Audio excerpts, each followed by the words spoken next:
And so we're going to make the transition now to the next session, session 7, where we are going to look at the next series of 7. Just as we saw 7 churches and 7 seals and 7 trumpets, we now are seeing another revelation of 7, and this time it's 7 bowls of judgment. And so with that, we'll start this session of 7 angels pour out 7 bowls. And so as we look through this section, we'll see it's organized in some ways like what we saw previously with regard to the seals and with the trumpets. There is an introduction section that kind of sets it up, and then we see a grouping of the first 4 bowls, and they'll be related. There'll be a 5th bowl that will kind of segregate out something. There's a 6th bowl that gets a little more intense, and we don't really have an interlude, as it were, as in the others, but we have an interlude embedded into the 6th bowl. I think we'll see that. And then the 7th bowl is treated as that final kind of triumphant or climactic statement of this. So let's look through those. And we'll look first at the introduction. John says, now the vision shifts again. He says, I saw in heaven another great and marvelous sign. 7 angels with 7 last plagues. Last because with them God's wrath is completed. We're turning a corner here. Remember when we were with the trumpets, there were a third. There was some sort of, it seems like immediate kind of place here. But we're definitely turning a page here to think about the last plagues. Now, whenever you think of plagues, obviously you think about the plagues sent upon Egypt. And what we're going to see as these bowls unfold is that we're definitely reliving the days of Egypt here and the plagues that are there. And John is seeing a whole different revelation of them, a fulfillment of them, and we're seeing those plagues as a sign of what's to come. So let's continue to walk through that, and we'll see these images make themselves known.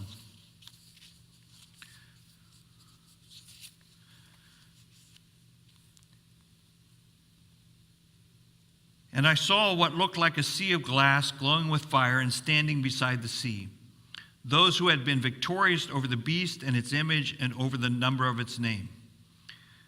They held harps given them by God and sang the song of God's servants Moses and of the Lamb.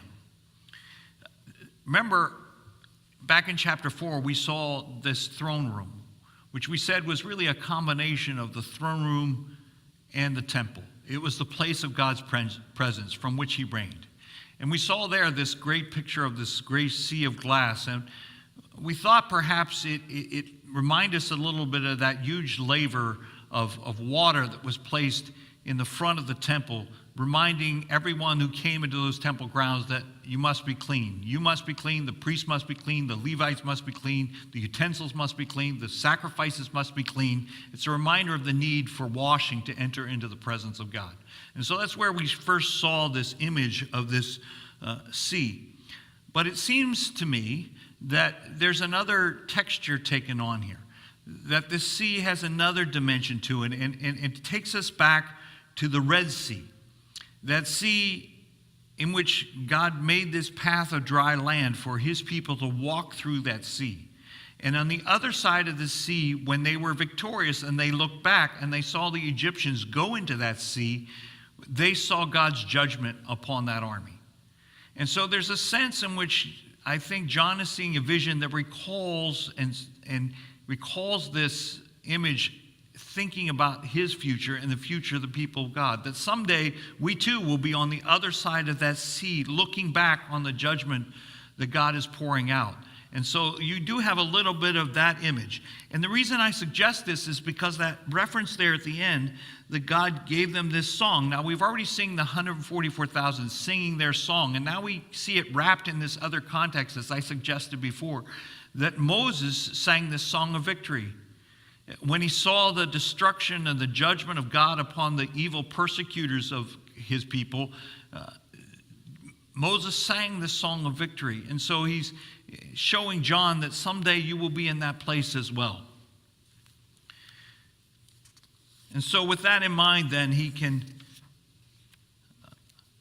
see that promise of God fulfilled. Look at this text as the story continues. It says, "After this I looked, and I saw in heaven the temple, that is the tabernacle of the covenant of the law, and it was opened.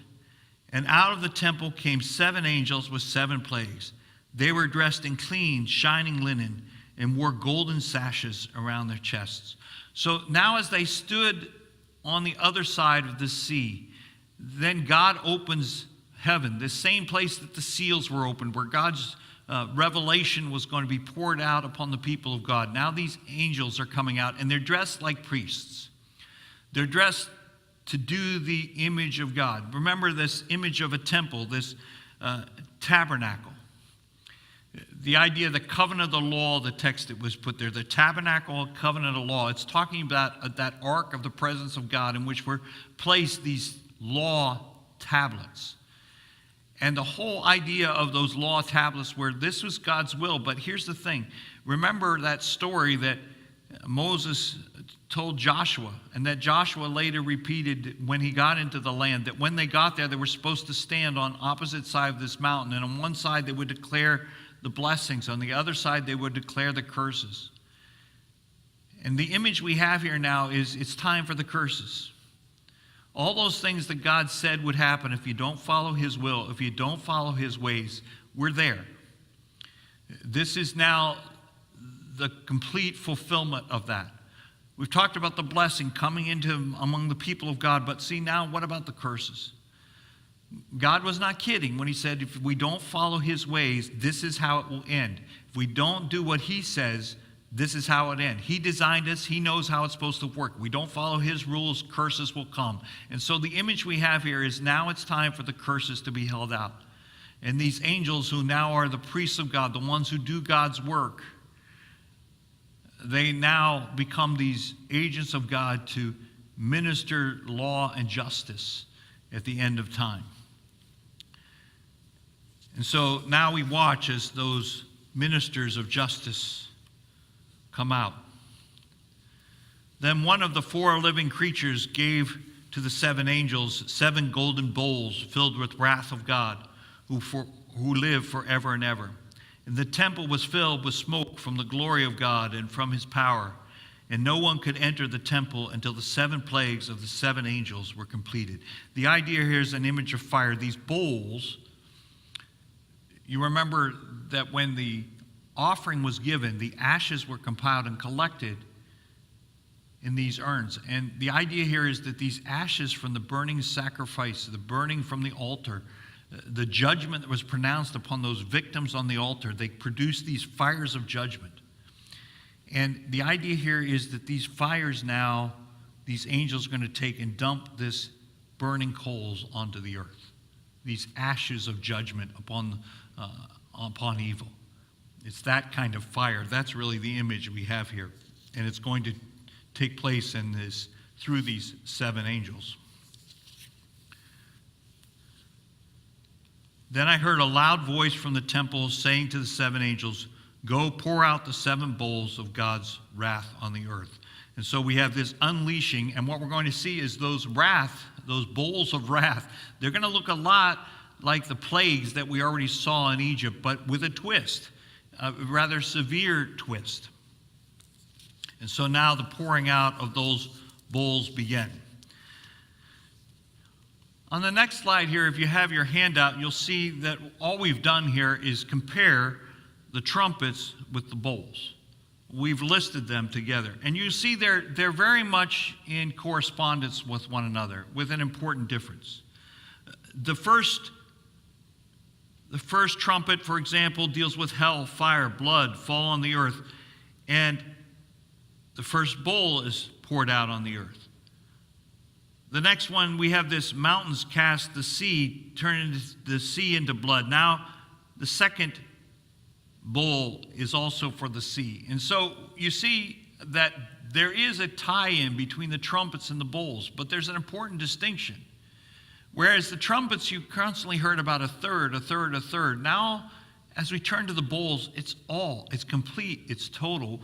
We've turned some important corner, and we'll talk about in a moment. But there's a reason why the parallels are there and the distinctions are there. So let's just keep that in mind. So let's look then at these 7 bowls. The first angel went and poured out his bowl on the land, and ugly, festering sores broke out on the people who had the mark of the beast and worshipped its image. So if you remember the plagues of Egypt back in the day, one of them was this plague of boils upon the skin. And just to kind of put the context here, you remember the context of those plagues. The idea God is saying to these oppressors of his people, let them go. But the Pharaoh refuses. And so God sends these judgments down on the people of Egypt to get their attention, to let them know that they are God. So while they thought they had control of their earth and their land and their people, God was making the point that they did not, that he was in control of the land and the earth and creation, and he was in control of the people. But the Pharaoh, of course, would not listen. So these judgments were poured down on the people of Egypt. But the people of Israel, his people, were protected from these. They were sealed off from these in this land of Goshen. And so the idea here is the world is experiencing these plagues while God's people are protected. There's something distinct here about the judgment on these people. They're not protected by God's seal. Their bodies will begin to rebel. Now, you remember in the trumpets, we didn't get to the people part of this till later in the trumpets, but right from the very first bowl, we're talking about the suffering of people. That when God decides that it's time, people will suffer immediately. The curses of not following God's law, it will hurt. That's just the way judgment works, curses work. There's an effect upon our bodies. People don't understand that when we violate God's will and God's ways, it does break down our bodies. It does create problems in our body. And someday that will become immediately clear. We deny that sometimes. But when God's judgment is full and complete and total, there is no denying it. You will feel the pain of not living in accordance with his will and his ways. And so when we make the exchange and follow the world's passions and the world's desires to fill up on what it calls his pleasure, we will reap the cost of that curse. And someday that curse will be full, complete, and total. That's the first bowl. The second angel poured out his bowl on the sea and turned into blood like that of a dead person, and every living thing in the sea died. I remember this was one of the plagues that we saw in Egypt as well, that the Nile was turned to blood. The Nile was the place of where God, where the people drew their sustenance, drew their nourishment. It was a place of life. It was a place of transportation. It was a core. Well, God turned the whole thing to blood. So that there was no drinking water, there was no commerce, there was just death.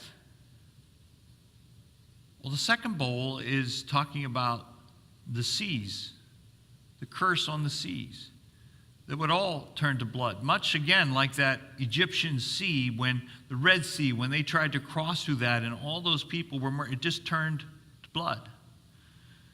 You can just imagine the horror here. Total, complete. Every living thing in the sea dies. No more fish, no more algae, nothing. Just death. When God decides to judge the sea, it's total and complete. The third angel poured out his bowl on the rivers and springs of water, and they became blood. Again, a reference to the fresh water, an added dimension, all the drinking water, all the rivers, all those things that carried on commerce up and down the Nile, and now the Tigris and Euphrates in Babylon. all these images that come to mind, the fresh waters, yeah, they'll be filled with blood too. And there's a additional statement here with that. Oops. See how that text continues. He says, "You are just in these judgments, O Holy One, you who are and who were. For they have shed the blood of your holy people and your prophets, and you have given them blood to drink as they deserve." And I heard the altar respond, "Yes, Lord God Almighty, true and just are your judgments." See, the idea here is that in John seeing all this persecution of his fellow martyrs and the blood being shed, and there's a justice irony going on here that God says, well, then here's blood to drink. The very blood that they were spilling, they will be caused to own. God will avenge the death of his beloved. He will avenge the death of his martyrs. God has promised to do that. He's putting it off because he wants many to come to Christ. But someday, his vengeance will be unleashed. Those who rebelled against him, opposed him, and they will be forced to drink the blood which they themselves shed. The enemies of God's people, they're destined for this same destruction. That's the idea here. And then we have the fourth angel poured out his bowl on the sun, and the sun was allowed to scorch people with fire. They were seared by the intense heat, and they cursed the name of God who had control over these plagues, but they refused to repent and glorify him. See, we talked about the pouring out of the people, the boils on their body, the destruction of the seas, the destruction of the fresh water, and now this destruction of the heavenly bodies.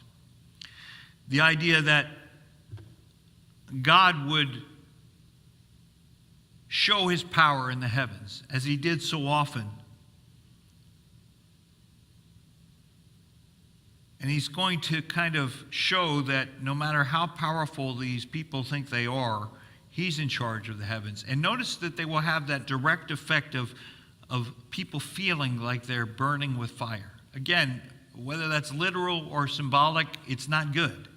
And that's really what we have here. But notice the effect that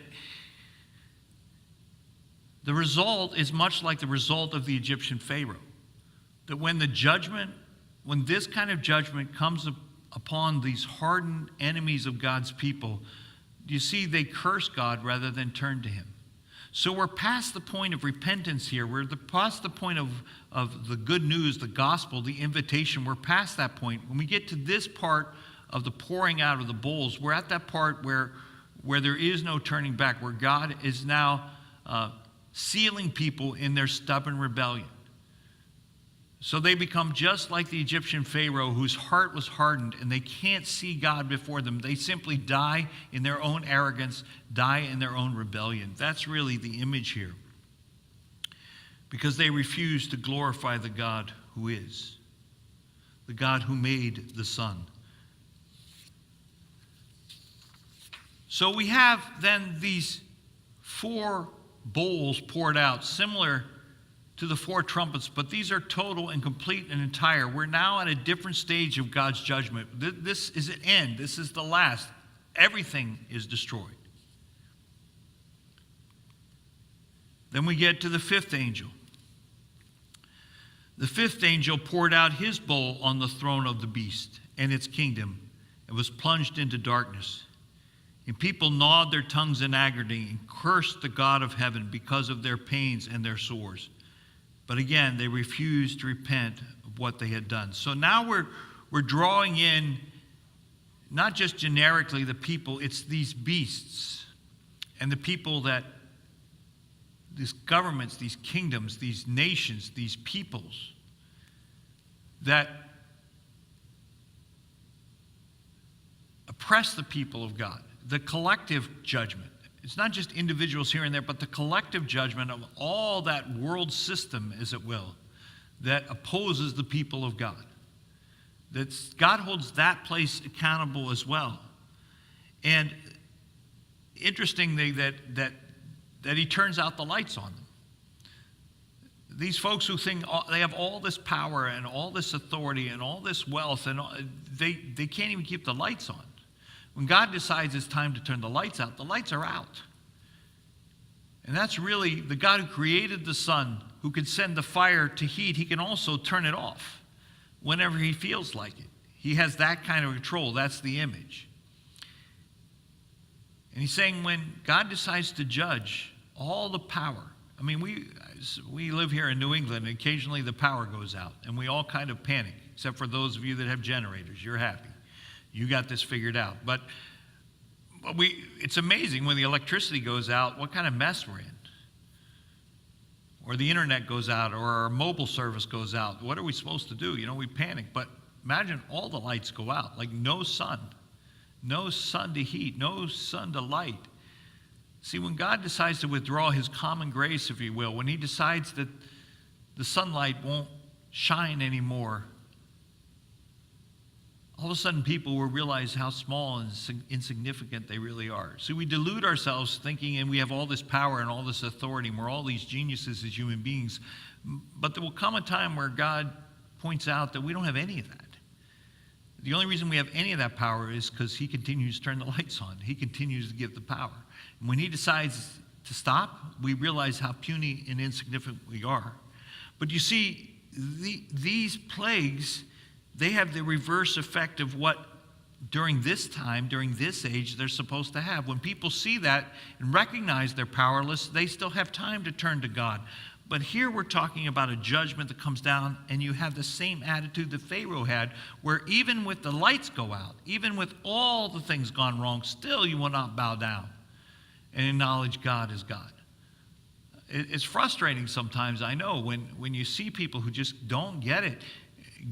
There's a hardness in their heart, and this is really what we're talking about. These are people that have decided they do not want to be redeemed. They do not want to participate. They do not want to join in. When they've come to that place of hardness of heart, God says, okay, I'm going to turn the lights out.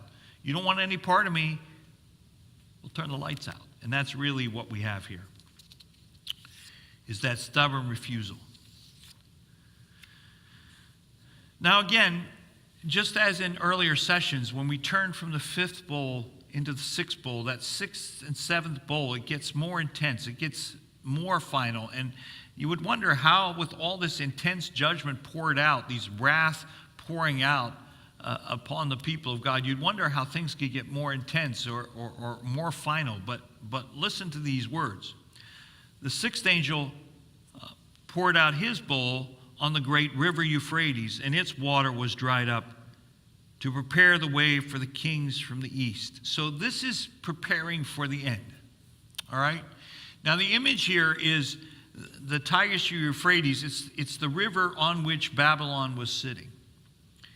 And what he's saying here is he made this transition in the fifth bowl, and now to talk about the kingdoms and the beasts.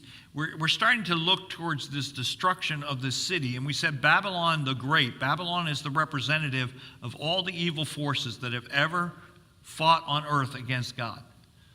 That's the symbol. And God is about to teach that enemy a lesson.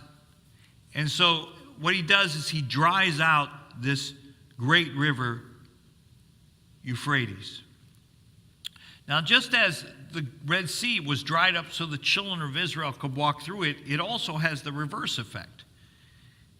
If the river Euphrates is dried up, now you have a clean path into Babylon. You're not protected around its edges by this river that surrounded it. No, now it's dried up so that the enemies from the east could just come right in, which incidentally is where Persia, the ones that would eventually destroy Babylon, that's where they came from. What he's saying is, I'm going to prepare a way that you think you sit in safety here, you enemy of God's people, but you need to understand there's a bigger, meaner enemy that I'm preparing to wipe you out.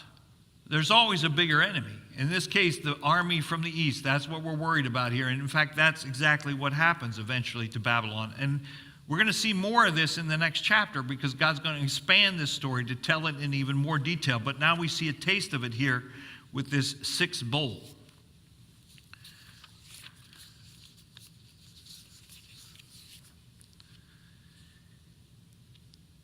And we see another group of three messengers. We saw the eagle with the three woes, but now we saw the three angels giving out their message from God. But now we see the messengers of impure spirits. We see kind of like the antithesis to these three angels that spoke earlier. Now we're going to see these three impure spirits, which I find humorous. They look like frogs.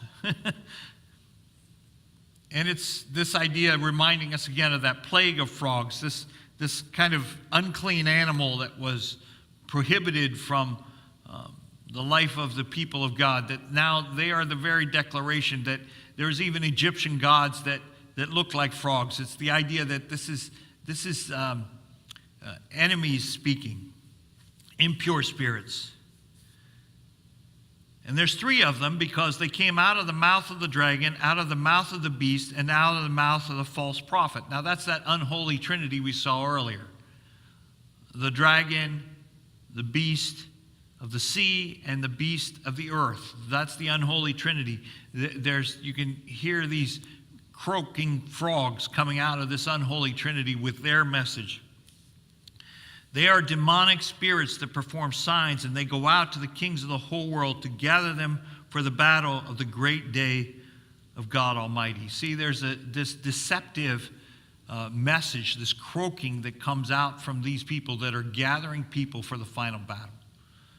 The lies that are just kind of croaking out there in culture. Just enticing people, triggering people, poking people till they get madder and madder and madder at God. Like we just saw all these people reacting in evil or reacting in bitterness and cursing God. See, that croaking will just go out and just like it happened with Pharaoh, where he was just poked and poked and poked until he turned into this raging, just violent opposition to God. See, God in his sovereignty, if we want to oppose him, he'll continue to push. But what we don't understand is while we're pushing that way, God is still bigger still. God is bigger still. He will push back. And so that's the image here of these frogs that are out there kind of fooling people and deceiving people and croaking this message that you can oppose God and his will and his ways, as if somehow that has a chance. That's really the picture that we see in this little interlude from these 6 bowls. And then we have kind of a pause, this interlude statement, and it actually seems to come more from the words of Jesus himself. Remember, we already talked about Matthew 24. We see that again. It says, "Look, I come like a thief. Blessed is the one who stays awake and remains clothed, so as not to go naked and be shamefully exposed." The idea there is when a thief comes, unexpected. And if he comes at the wrong time, he catches you off guard and you're exposed. You're not going to be prepared. You're going to be seen for what you are.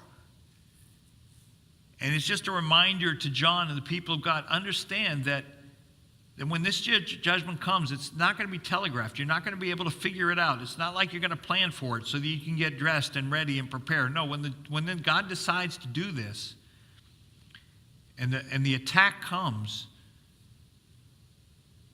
stay awake. Stay sober. Don't give up. Don't give in. Don't pretend. Follow God faithfully. That's the idea. If you remember this passage from Matthew 24, Jesus says, "Therefore keep watch, because you do not know on what day your Lord will come. But understand this, if the owner of the house had known at what time of the night the thief was coming, he would have kept watch and would not have left his house to be broken into. So you also must be ready, because the Son of Man will come in an hour when you do not expect him." While the world is croaking its lies and telling us and getting us all incited against God, you see, John is hearing a different message and a warning. Don't listen to the croaking. Don't listen to the lies. Don't listen to the false. Don't be caught unawares. God is still coming. And he's going to come like this thief in the night when you don't expect. And then the judgment's going to come. So don't be deceived. That's the interlude statement here. And so after that interlude, then the enemies of God come together. Look at verse 16. Then they gathered the kings together to the place that is in Hebrew called Armageddon. And I have a little note there that literally that's about the mountain Megiddo. It's an actual place. And I think in your notes on the next page, there's a map you can see here where Megiddo is. It's an actual place. The problem is there's no mountain there. It's more of a hill. But the idea is that there's an image here of this battle that's going to take place. And of course, some people, futurists, we've talked about the different theories, futurists believe that this is an actual battle that's going to happen, a World War III, 4, 5, whatever it turns out to be, where all the nations of the world will come together in this particular place and have this battle. That could happen, I suppose. But let's kind of dig a little bit and realize what the image is here. That many significant battles happened there.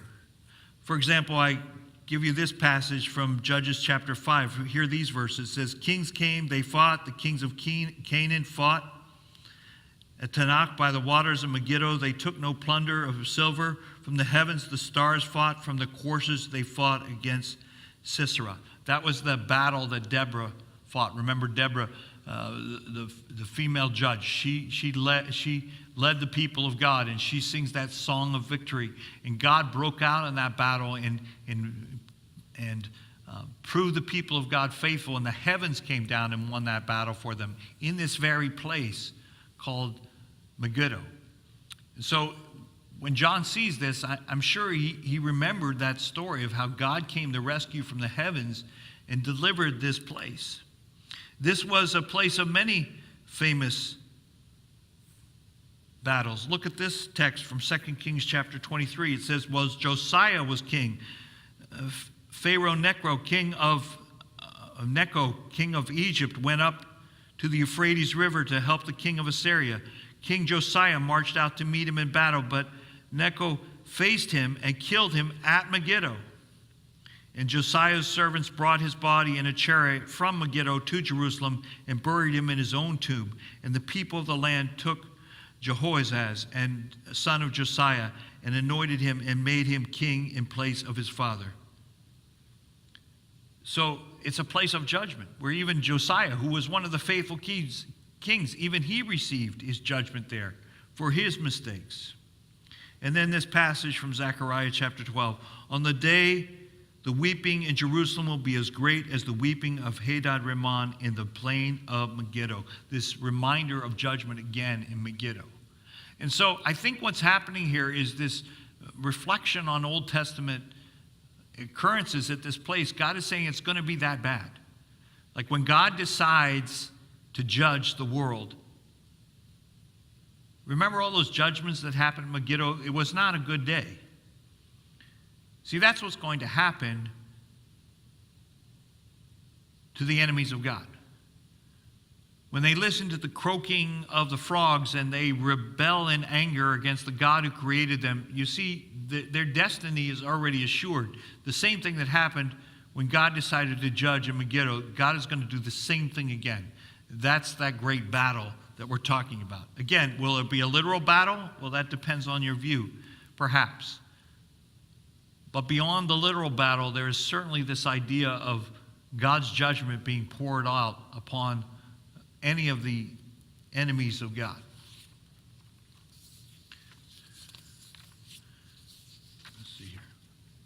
So that's the end of the sixth bowl with his interlude. And now we move to the seventh bowl. And much like we have seen in the early series, when we get to the seventh bowl, we're at a conclusion. And notice how this is spoken here. It says, the seventh angel poured out his bowl into the air, and out of the temple came a loud voice from the throne saying, it is done.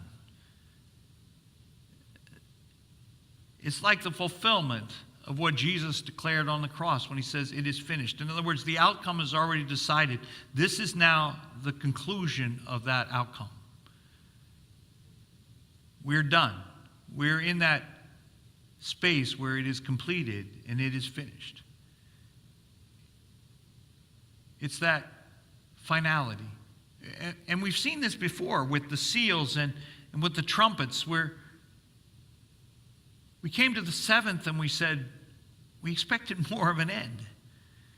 And in each case, it seems like we're just talking about the completion. We're just marking the fact that God rested. Just like the seventh day of creation, God rested. God is resting when the judgment is poured out. That his desire for a new heaven, a new earth, yes, it means the destruction of the rebellious, but there's a new place. God is finished. The seven seals are finished. The seven trumpets are finished. God is done. But it's a new beginning. It's the beginning of all eternity. The image of this seventh day, then there came flashes of lightning, rumblings, peals of thunder, and a severe earthquake. No earthquake like it has ever occurred since mankind has been on earth. So tremendous was the quake. The whole idea there is just like, you remember all this lightning and smoke and presence of God on Mount Sinai. God is declaring and revealing himself. And in Daniel, when we talk about the future of God's judgment, he sees this earthquake, this shaking of the earth, this trembling of the earth, that when God shows up to end it all, there'll be no mistaking that God is there, that the end is coming. That we thought the flood was bad. That was the first destruction. It destroyed the earth. But this is going to be so much worse. And when God decides it's over. Again, is this a literal destruction of the earth? Is an asteroid going to crash? Possibly. But what we're seeing here on a larger scale, on a bigger scale, on an eternal scale, is God being clear with all humankind that his plan for the earth is now complete. He will have his holy people in a holy place to worship him forever. And if those who do not wish to participate in that, the judgment is sure and certain. Then we have this statement: the great city split into three parts. The cities of the nations collapsed. God remembered Babylon the Great and gave her the cup filled with the wine of the fury and the wrath. Look, the idea here is that this city of Babylon, this symbol of all the evil of the world, when that earthquake happens, it's split into three parts. And I don't know if the issue there is to kind of discern what are those three parts. I think the point is it's reduced to rubble. It's just destroyed.